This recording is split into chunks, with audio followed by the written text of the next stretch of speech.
Welcome, Autograph Fisherman here, and I have another profile video for you. Today it is Reggie Jackson, right fielder, born May 18, 1946, Abington Township, Pennsylvania, U.S. Batted left, threw left, MLB debut, June 9, 1967, for the Kansas City Athletics. Last MLB appearance, October 4th, 1987, for the Oakland Athletics.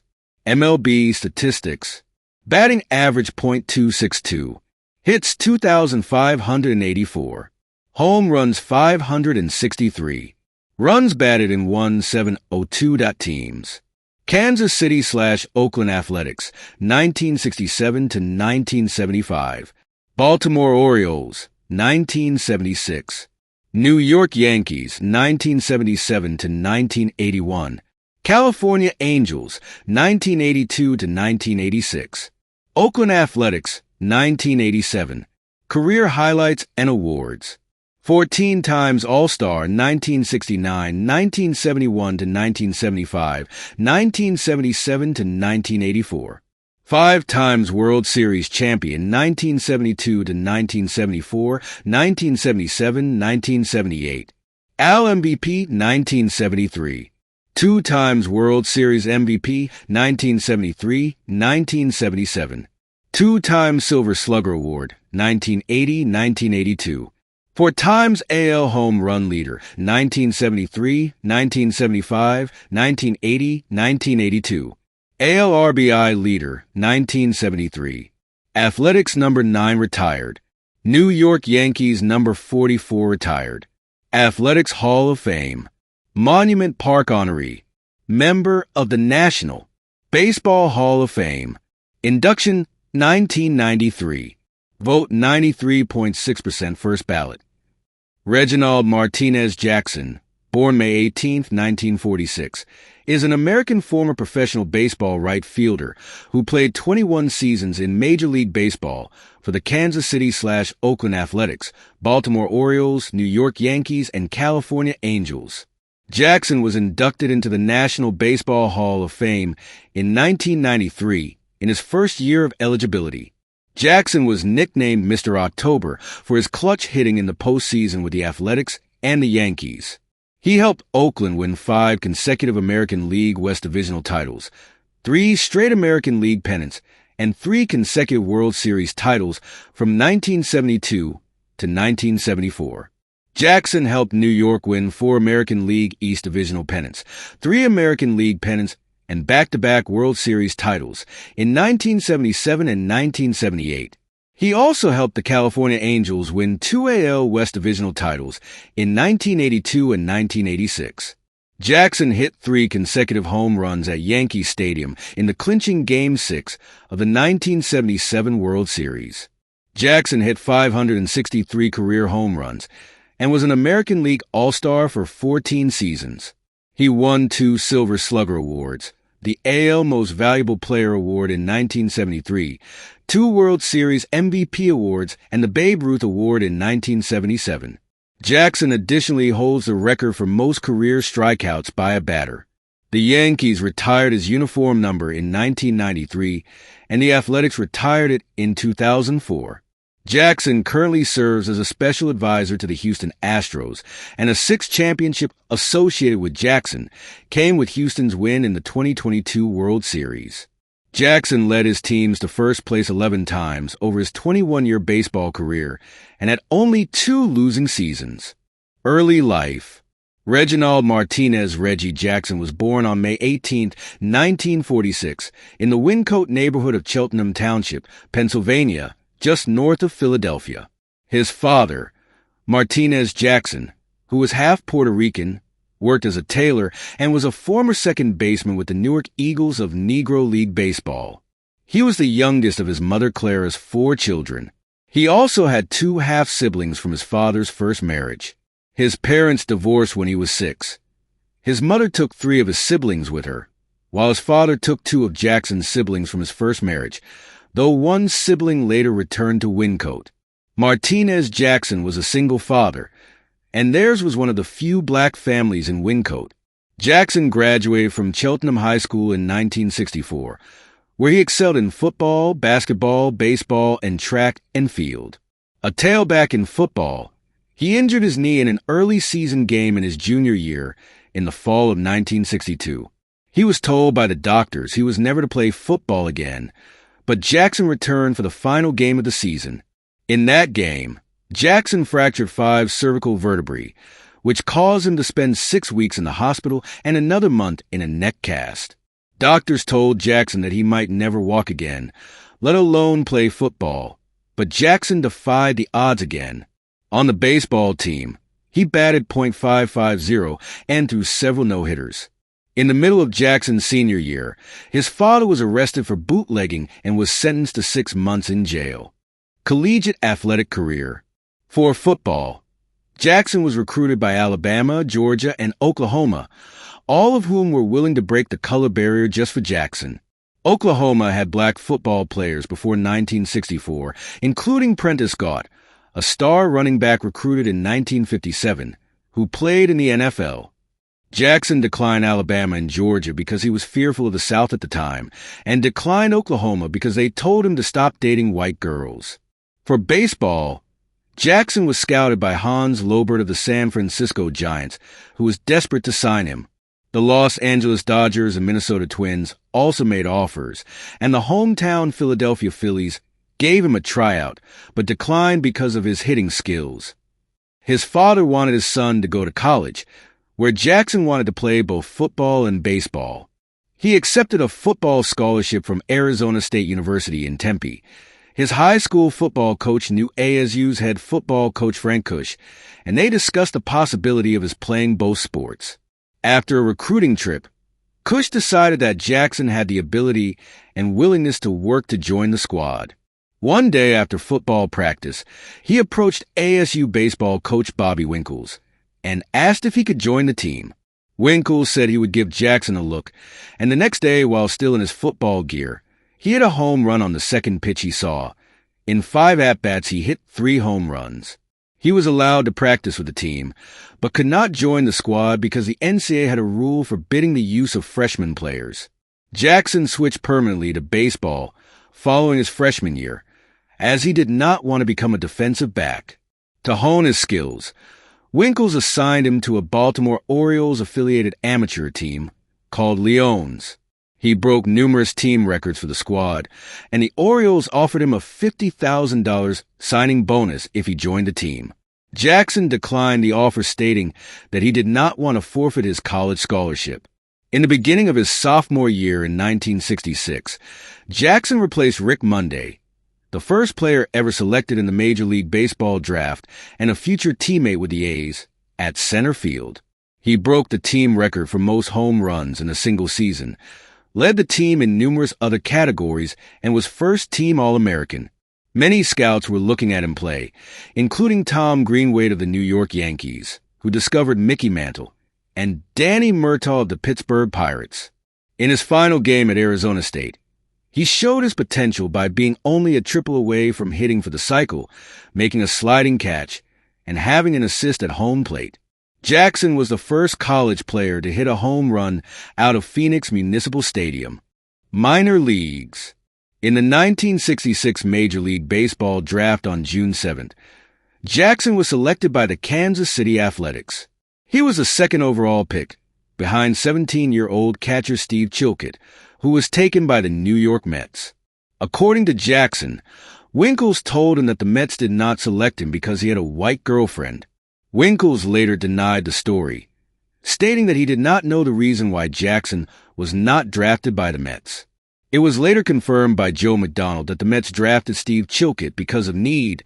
The person running the Mets at the time was George Weiss, so the true motive may never be known. Jackson, age 20, signed with the A's for $95,000 on June 13th and reported for his first training camp with the Lewis Clark Broncs of the short-season Single-A Northwest League in Lewiston, Idaho, managed by Grady Wilson. He made his professional debut as a center fielder in the season opener on June 24th at Bethel Park in Eugene, Oregon, but was hitless in 5 at-bats. In the next game, Jackson singled in the first inning and homered in the 9th. In the home opener at Bengal Field in Lewiston on June 30th, he hit a double and a triple. In his final game as a Bronc on July 6th, Jackson was hit in the head by a pitch in the first inning, but stayed in the game and drove in runs with 2 sacrifice flies. Complaining of a headache, he left the game in the 9th inning, was admitted to St. Joseph's Hospital in Lewiston, and remained overnight for observation. Jackson played for 2 Class A teams in 1966, with the Bronx for just 12 games, and then 56 games with Modesto in the California League, where he hit 21 homers.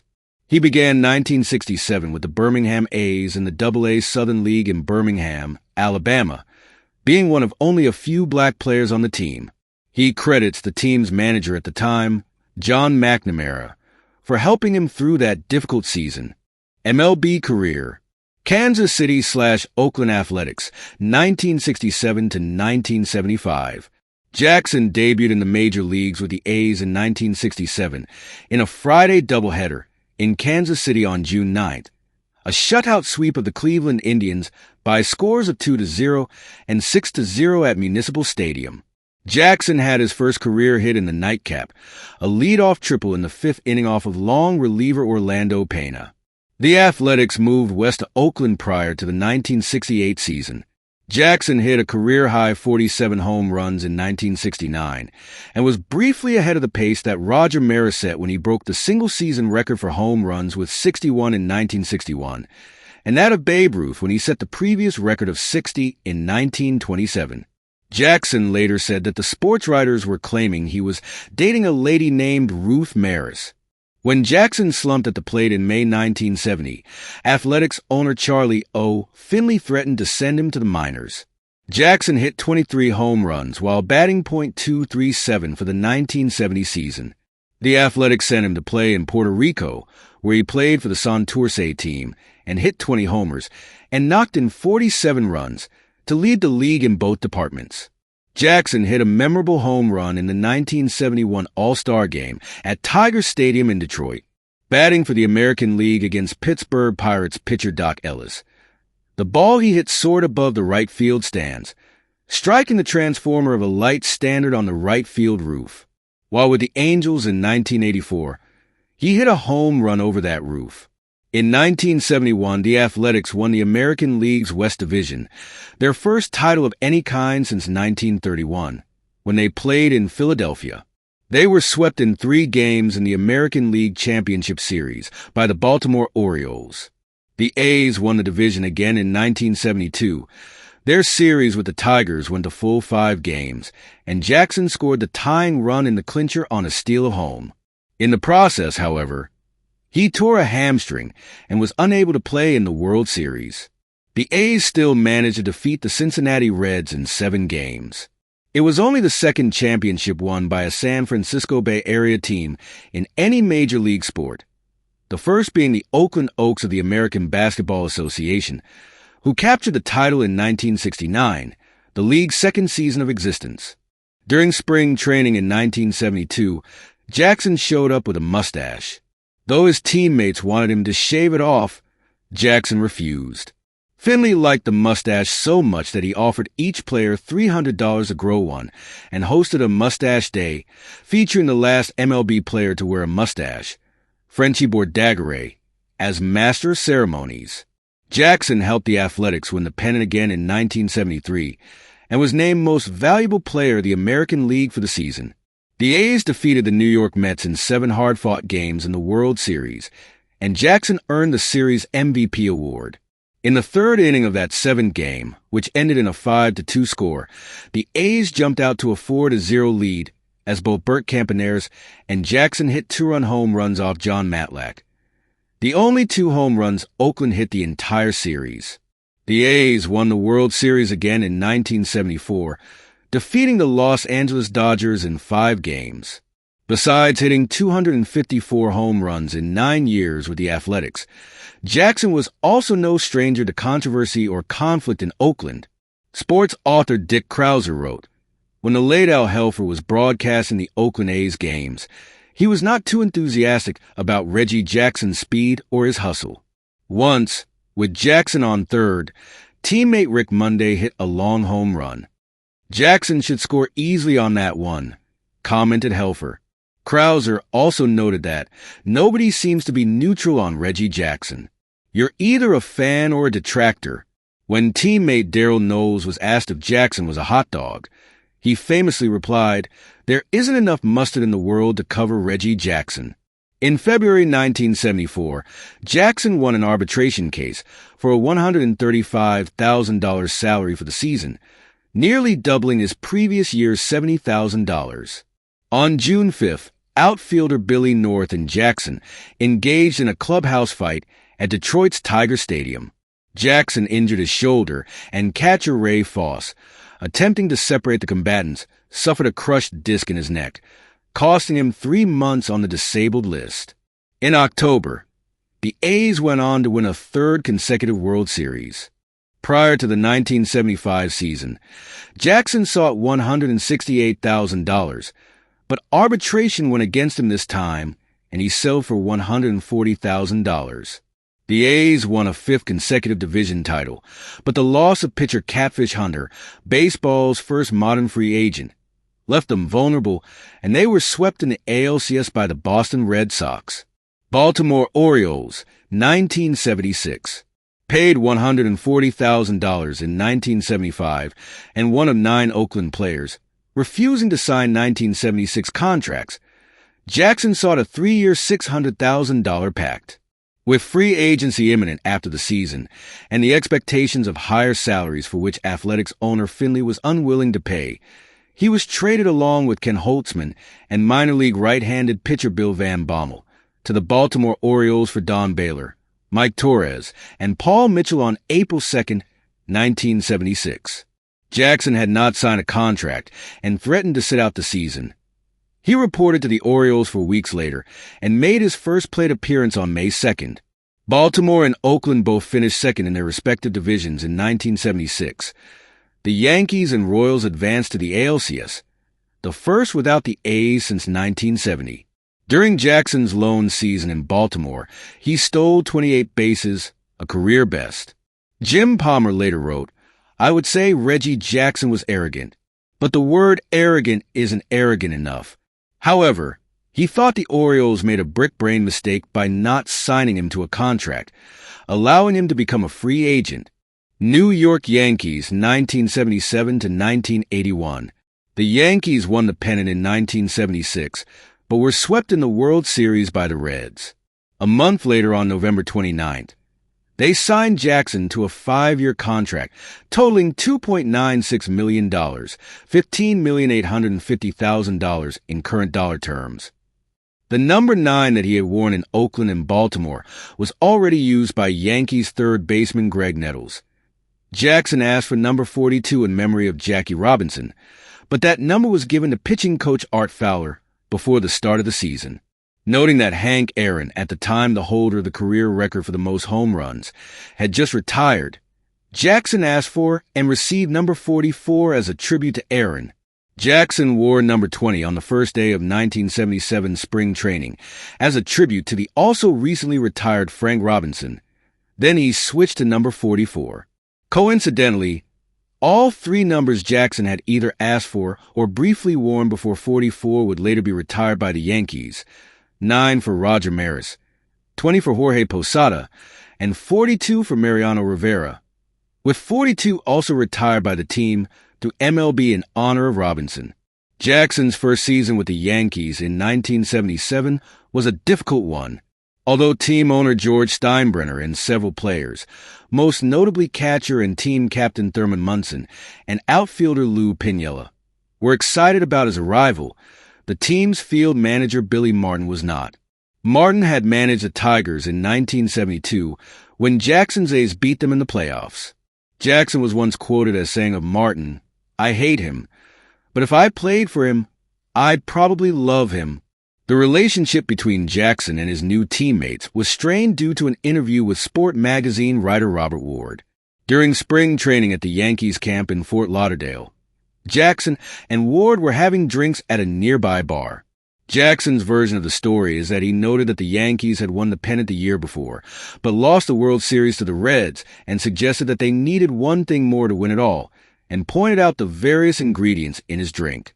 Ward suggested that Jackson might be the straw that stirs the drink, but when the story appeared in the June 1977 issue of Sport, Ward quoted Jackson as saying, "This team, it all flows from me. I'm the straw that stirs the drink. Maybe I should say me and Munson, but he can only stir it bad." Jackson has consistently denied saying anything negative about Munson in the interview, and he has said that his quotes were taken out of context. However, Dave Anderson of the New York Times subsequently wrote that he had drinks with Jackson in July 1977, and that Jackson told him, "I'm still the straw that stirs the drink. Not Munson, not nobody else on this club." Since Munson was beloved by his teammates Martin, Steinbrenner, and Yankee fans, the relationships between them and Jackson became very strained. On June 18th, in a 10-4 loss to the Boston Red Sox in a nationally televised game at Fenway Park in Boston, Jim Rice hit a ball into shallow right field that Jackson appeared to weakly attempt to field. Jackson failed to reach the ball, which fell far in front of him, thereby allowing Rice to reach second base. Furious, Martin removed Jackson from the game without even waiting for the end of the inning, sending Paul Blair out to replace him.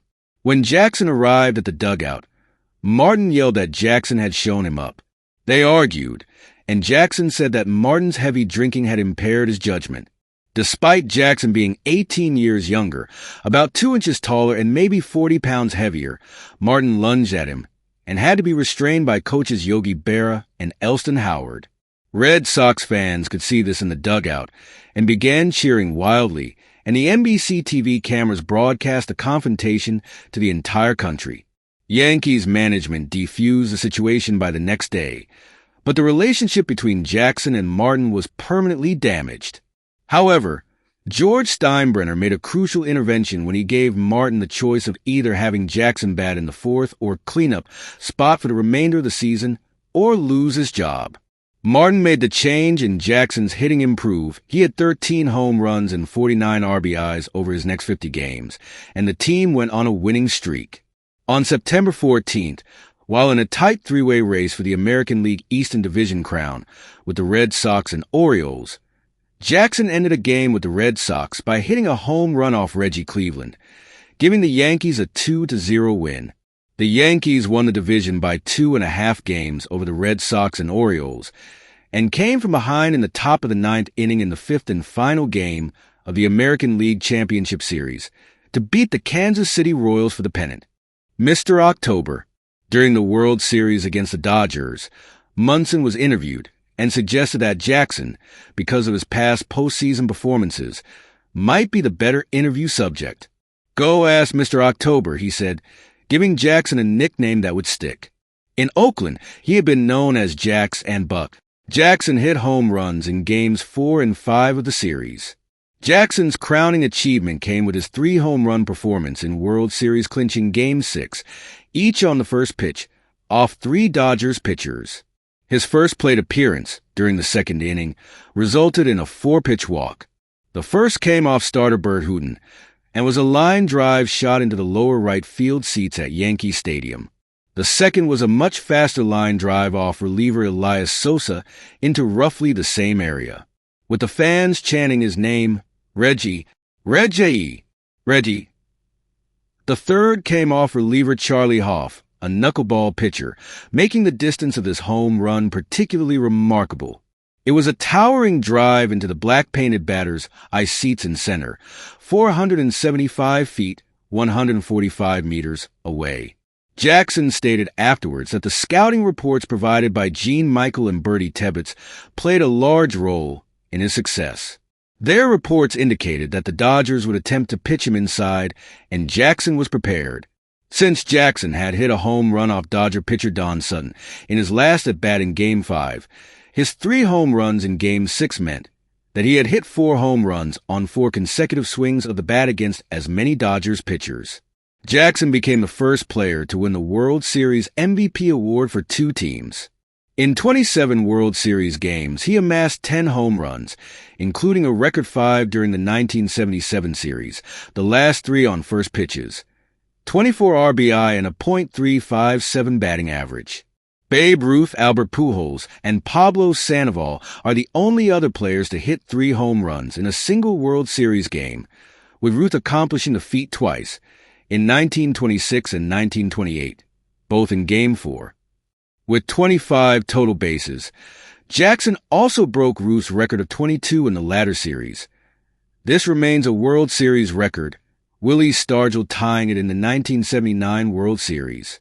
Chase Utley, 2009 Philadelphia, and George Springer, 2017 Houston, have since tied Jackson's record for most home runs in a single World Series. Fans have been getting rowdy in anticipation of Game X's end, and some had actually thrown firecrackers out near Jackson's area in right field. Jackson was alarmed enough about this to walk off the field, in order to get a helmet from the Yankee bench to protect himself. Shortly after this point, as the end of the game neared, fans were bold enough to climb over the wall, draping their legs over the side in preparation for the moment when they planned to rush onto the field.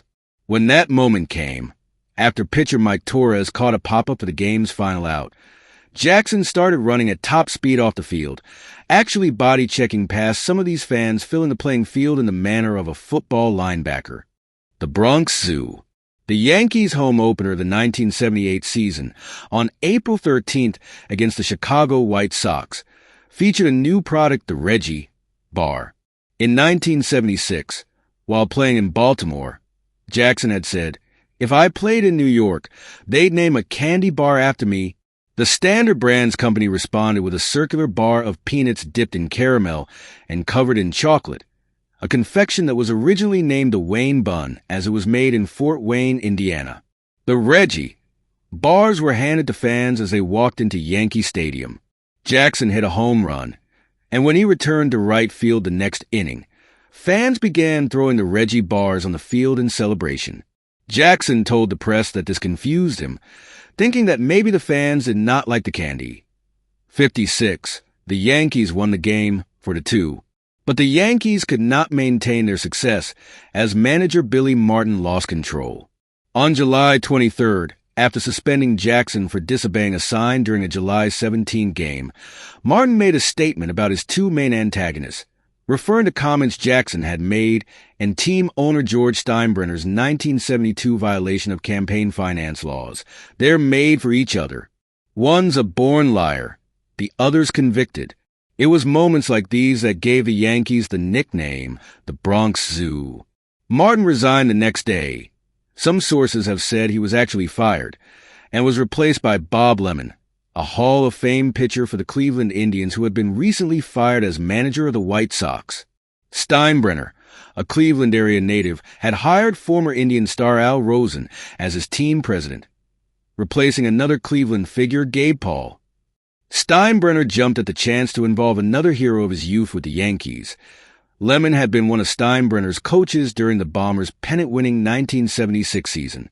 After being 14 games behind the first-place Red Sox on July 18th, the Yankees finished the season in a tie for first place.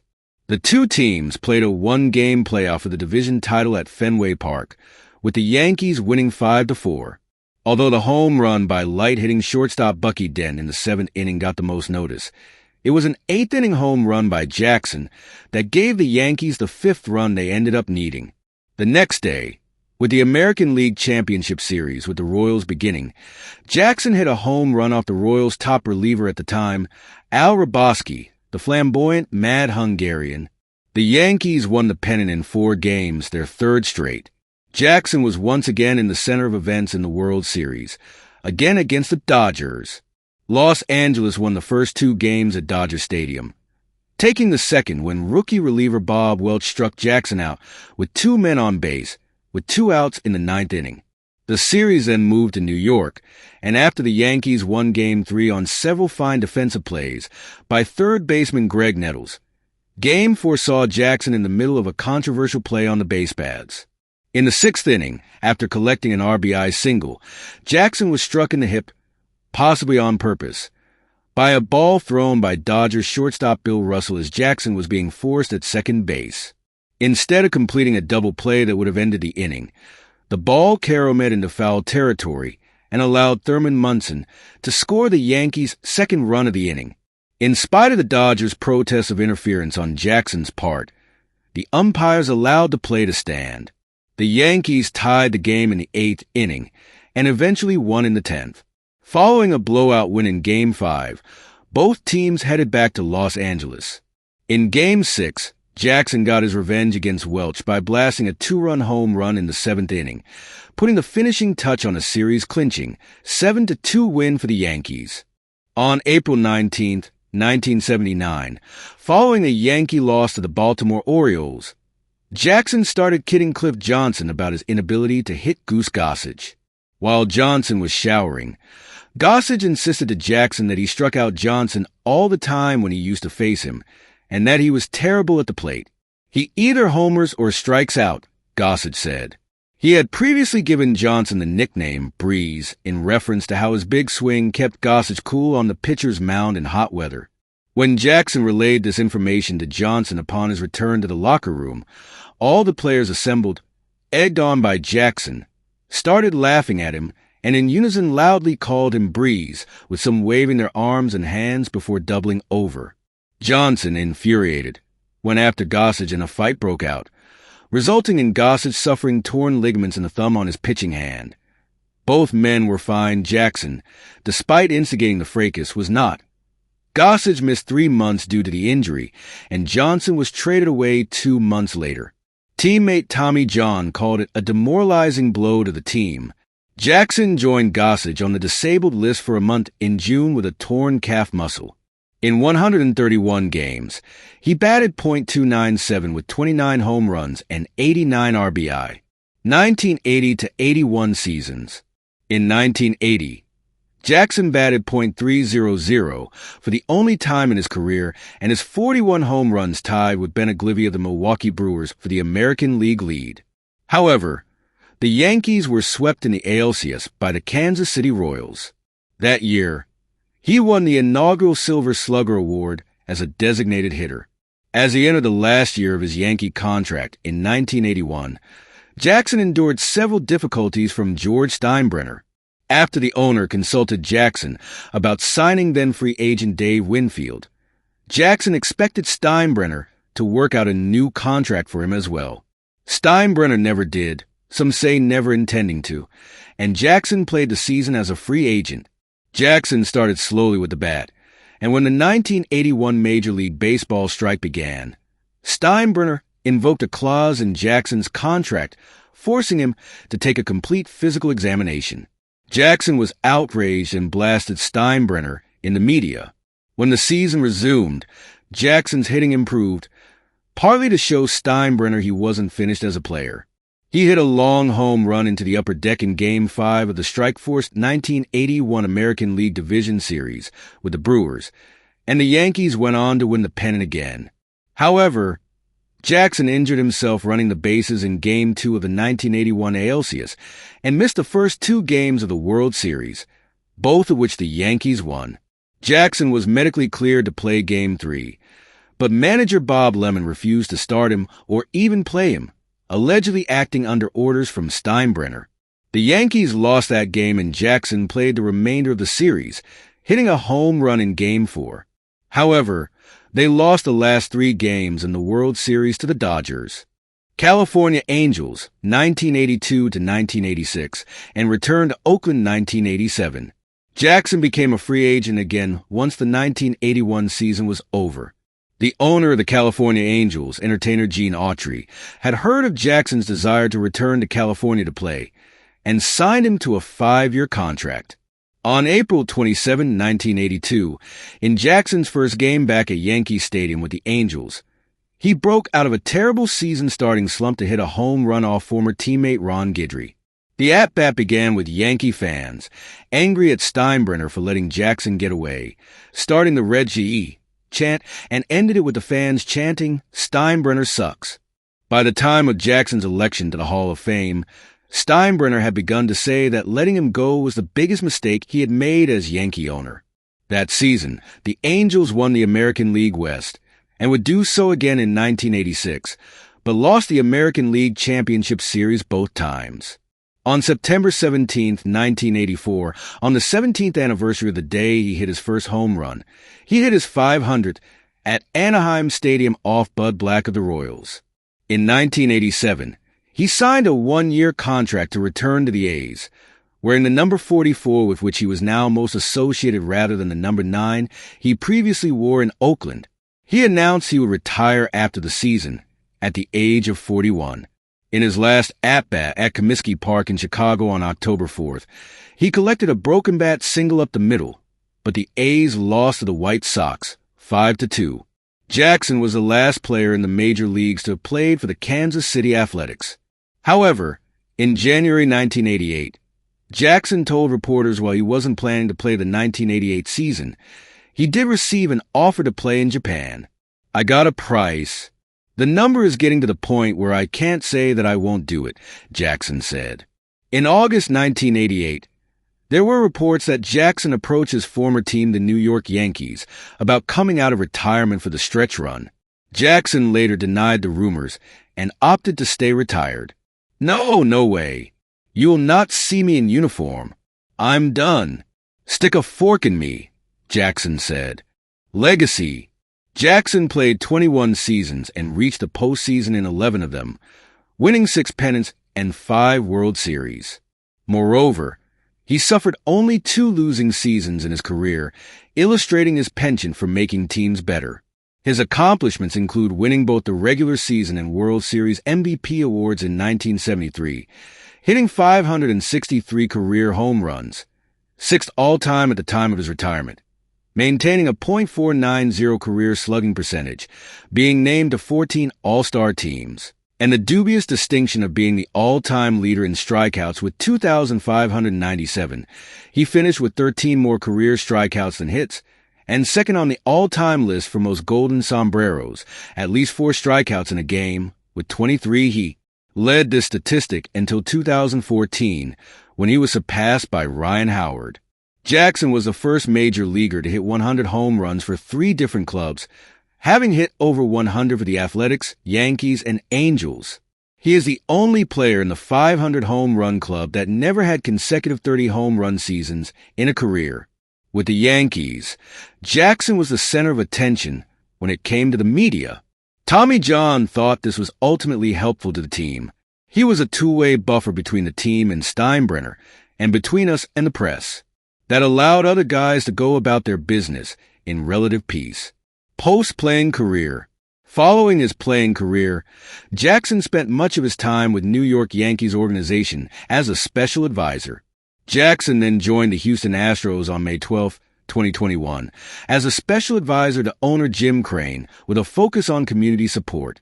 He assists the Astros Foundation and the Astros Golf Foundation, Crane Capital, and numerous community initiatives affiliated with Crane's enterprises to invest in diversity and inclusion with STEM programming and skills development. He also serves as an ambassador for Crane in select baseball-related matters. With Houston having defeated the Philadelphia Phillies in 6 games to win the World Series in 2022, it was the first championship season for Jackson as a member of the Astros organization. On November 10, 2024, Jackson stepped down from his role to spend more time with his family in California. Personal life. During his freshman year at Arizona State, he met Jenny Campos, a Mexican-American. Jackson asked Campos on a date and discovered many similarities, including the ability to speak Spanish and being raised in a single-parent home. Campos's father was killed in the Korean War. An assistant football coach tried to break up the couple because Jackson was black and Campos was considered white. The coach contacted Campos's uncle, a wealthy benefactor of the school, and he warned the couple that their being together was a bad idea. But the relationship held up, and she later became his wife. They divorced in 1973. Kimberly, his only child, was born in the early 90s. During the off-season, though still active in baseball, Jackson worked as a field reporter and color commentator for ABC Sports. Just over a month before signing with the Yankees in the fall of 1976, Jackson did analysis in the ABC booth with Keith Jackson and Howard Cosell the night his future team won the American League pennant on a homer by Chris Chambliss. During the 1980s, 1983, 1985 and 1987 respectively, Jackson was given the task of presiding over the World Series trophy presentations. In addition, Jackson did color commentary for the 1984 National League Championship Series, alongside Don Drysdale and Earl Weaver. After his retirement as an active player, Jackson returned to his color commentary role covering the 1988 American League Championship Series, alongside Gary Bender and Joe Morgan, for ABC. Jackson appeared in the film The Naked Gun, From the Files of Police Squad, portraying an Angels outfielder hypnotically programmed to kill Queen Elizabeth II. He also appeared in Richie Rich, via Second Ball, Summer of Sam and the Benchwarmers. In 1979, Jackson was a guest star in an episode of the television sitcom Different Strokes and in an episode of The Love Boat as himself. He played himself in the Archie Bunker's Place episode Reggie 3 Archie 0 in 1982, a 1990 MacGyver episode, Squeeze Play, the Jeffersons episode The Unnatural from 1985, and the Malcolm in the Middle episode Polly in the Middle from 2004. Jackson was also considered for the role of Geordi LaForge in the series Star Trek: The Next Generation, a role that ultimately went to LeVar Burton. From 1981 to 1982, he hosted Reggie Jackson's World of Sports for Nickelodeon, which continued in reruns until 1985. He co-authored a book in 2010, 60 Feet 6 Inches, with fellow Hall of Famer Bob Gibson.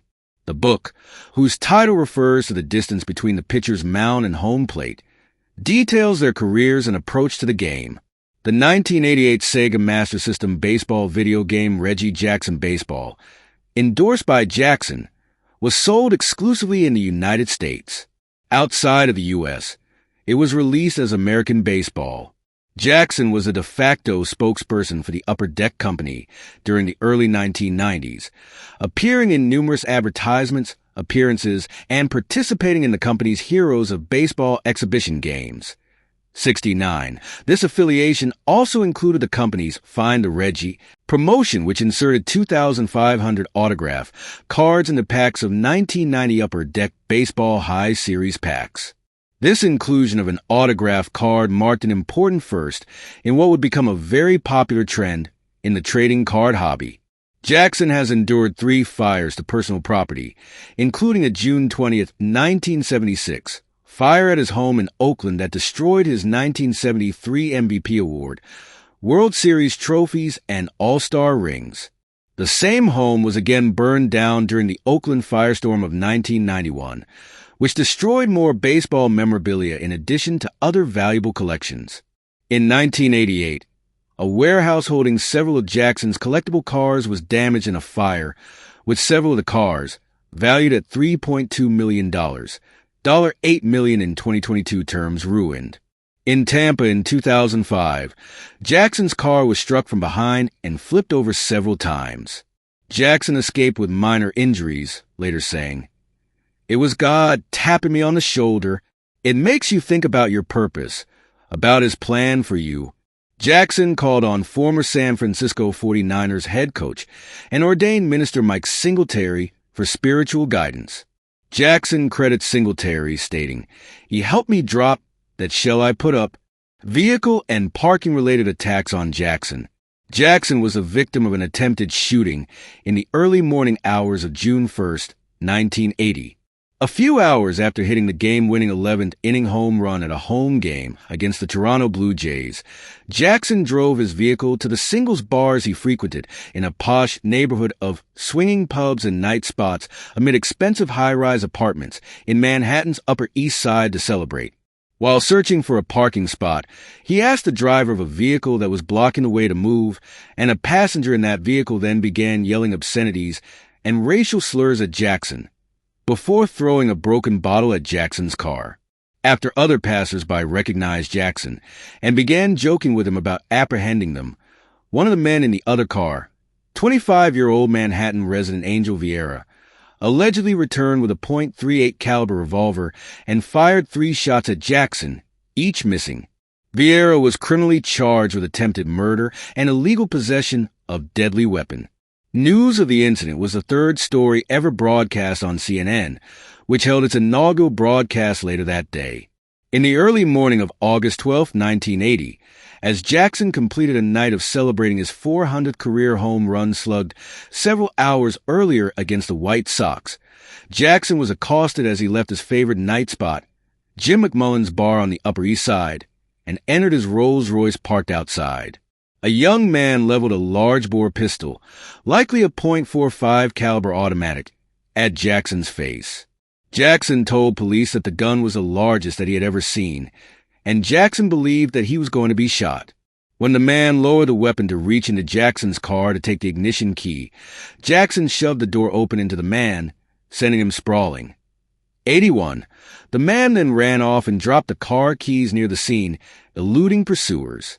On March 22, 1985, Jackson was attacked after a California Angels spring training 8-1 exhibition victory over the Cleveland Indians at High Corbett Field in Tucson, Arizona. Witnesses said that a man who had heckled Jackson throughout the game followed Jackson out to the field's parking lot to continue to do so. As Jackson finished signing autographs for fans, he attempted to enter a vehicle belonging to teammate Brian Downing, but the man blocked his entry and insisted on fighting Jackson. According to Jackson, the man began pounding on the door and windshield of the car, yelling at Jackson in Spanish for an autograph and then to offer cocaine. Jackson and other fans nearby restrained the man until he calmed down, at which point the man again asked for an autograph. On the morning of March 30th, 1985, as Jackson left his bungalow at the Angels spring training residence of the Gene Autry Hotel in Palm Springs, now the Parker Palm Springs, before a Giants game, he noticed two men driving an automobile on the hotel lawns and pedestrian paths while drinking alcohol. After the men recognized Jackson and asked for directions to the Palm Springs Strip Business District, he warned them to leave before they got into trouble and before he was forced to call the police. They then began heckling his baseball abilities and used an obscenity and racial slur against him. After the men left, Jackson called police, but before police arrived, the men came back to the hotel, asked the front desk to call Jackson to the front lobby, and when he arrived, threatened to assault Jackson. When Jackson grabbed one of the men, the other raised a tire iron over his head. As Jackson moved towards the second man, he ran away but was blocked by a parked car, allowing Jackson to capture him and seize the tire iron and pass it to a nearby Angels executive who had witnessed the event. One of the men was arrested on suspicion of assault with a deadly weapon, and the other cited for disturbing the peace. In an inverse situation, on July 19, 1977, Jackson was signing autographs for fans after the conclusion of the 1977 Major League Baseball All-Star Game, held at Yankee Stadium that year, in the stadium parking lot. According to a statement from Yankees owner George Steinbrenner, several teens entered the parking lot and began shouting obscenities at Jackson. Jackson ignored the teens until one made a particularly vile remark about Jackson's mother. Jackson then chased off the teens, one of whom fell while running. The teen claimed that Jackson's foot made contact with the teen's wrist, which Jackson denied. Against the advice of criminal court Judge Bernard Cleager, the teen's lawyer insisted that a criminal complaint for harassment be authorized against Jackson, which Cleager did reluctantly. Post-retirement honors. Jackson and Steinbrenner reconciled, and Steinbrenner hired Jackson as a special assistant to the principal owner, making him a consultant and a liaison to the team's players, particularly those of minority standing.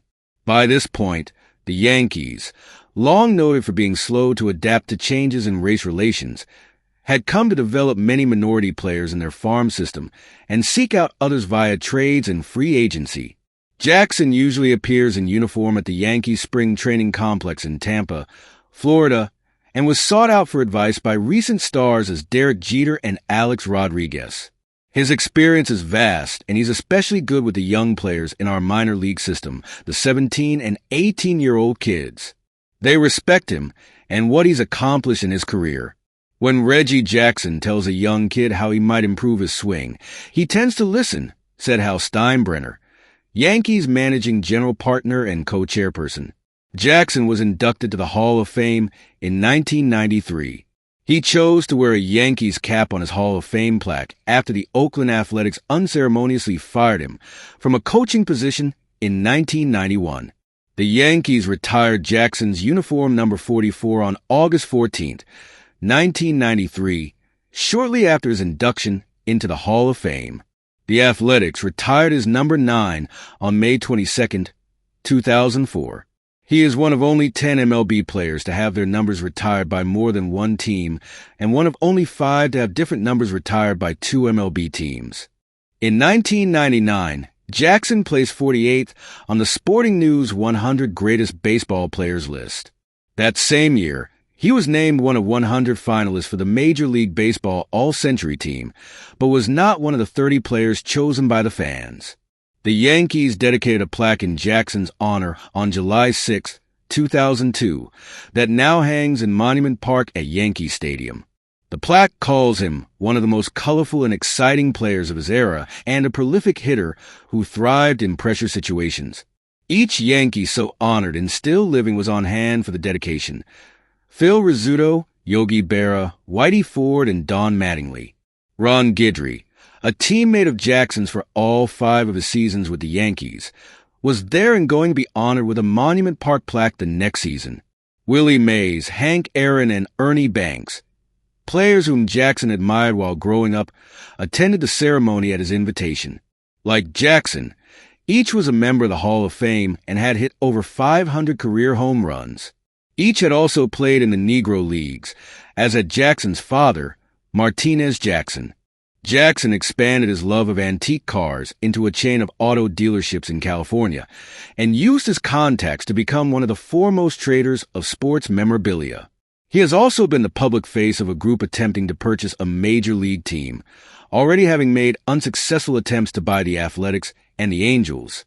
His attempt to acquire the Angels, along with Jimmy Nederlander, minority owner of the New York Yankees, Jackie Autry, widow of former Angels owner Gene Autry, and other investors, was thwarted by Mexican-American billionaire Arturo Moreno, who outbid Jackson's group by nearly $50 million for the team in the winter of 2002. In a July 2012 interview with Sports Illustrated, Jackson was critical of the Baseball Writers Association of America as he believes that the organization has lowered its standards for admission into the Hall of Fame. He has also been critical of players associated with performance-enhancing drugs, including distant cousin Barry Bonds, stating, "I believe that Hank Aaron is the home run king, not Barry Bonds, as great of a player Bonds was." Of Alex Rodriguez, Jackson remarked, "Ale's a very good friend, but I think there are real questions about his numbers. As much as I like him, what he admitted about his usage does cloud some of his numbers." On July 12th, the Yankees released a statement regarding the Sports Illustrated interview in which Jackson said, "In trying to convey my feelings about a few issues that I am passionate about, I made the mistake of naming some specific players." It had been reported that he was told by the Yankees to steer clear from the team, although general manager Brian Cashman stated that Jackson had not been banned, but only told to not join the club on a road trip to Boston, and would later be free to interact with the club. Jackson stated, "I continue to have a strong relationship with the club and look forward to continuing my role with the team." In 2007, ESPN aired a miniseries called The Bronx is Burning about the 1977 Yankees, with the conflicts and controversies involving Jackson, portrayed by Daniel Sunjata, a central part of the storyline. The series infuriated Jackson since he felt he was portrayed as selfish and arrogant. He also expressed frustration that the filmmakers did not consult with him while making the miniseries, saying, "I feel betrayed." In 2008, Jackson threw the ceremonial first pitch at the Yankees' opening day game, the last at the original Yankee Stadium. He also threw out the first pitch at the first game at the new Yankee Stadium, an exhibition game. On October 9, 2009, Jackson threw the ceremonial opening pitch at Game 2 of the ALDS between the Yankees and the Minnesota Twins. On October 18, 2010, the Ride of Fame honored Jackson with his image on a New York City double-decker tour bus. On September 5, 2018, before an athletics game against the Yankees in Oakland, Jackson was inducted into the new Oakland Athletics Hall of Fame. He joined fellow inductees Rickey Henderson, Dave Stewart, Dennis Eckersley, Catfish Hunter, and Raleigh Fingers. During the MLB at Rickwood Field tribute game in Birmingham, Alabama on June 20th, 2024, Jackson joined dozens of baseball legends to celebrate the Negro Leagues and honor the recently departed Willie Mays. On a broadcast before the game with Alex Rodriguez, David Ortiz, and Derek Jeter, Jackson spoke about the racism he faced when he was last in the city and challenges he faced during his playing days. Coming back here is not easy. The racism when I played here, the difficulty of going through different places where we traveled. Fortunately, I had a manager and I had players on the team that helped me get through it. But I wouldn't wish it on anybody. People said to me, today I spoke and said, do you think you're a better person? Do you think you won when you played here in Concord? I said, I would never want to do it again. I walked into restaurants and they would point at me and say, the nigger can't eat here. I would go to a hotel and they say the nigger can't stay here. We went to Charlie Finley's Country Club for a welcome home dinner and they pointed me out with the N-word. Finley marched the whole team out. Finally, they let me in there. He said, we're going to go to the diner and eat hamburgers. We'll go where we're wanted. I wouldn't wish it on anyone. At the same time, had it not been for my white friends, had it not been for a white manager, I would have never made it. I was too physically violent. I was ready to physically fight someone. I'd have got killed here because I'd have beat someone's A, and you'd have saw me in an oak tree somewhere. Well, that was another profile video for you. I hope you enjoyed. If you have any thoughts about Reggie Jackson, let me know in the comments. I would like to read them. Please remember to like, share, and subscribe. As always, until next time, keep on collecting. Bye.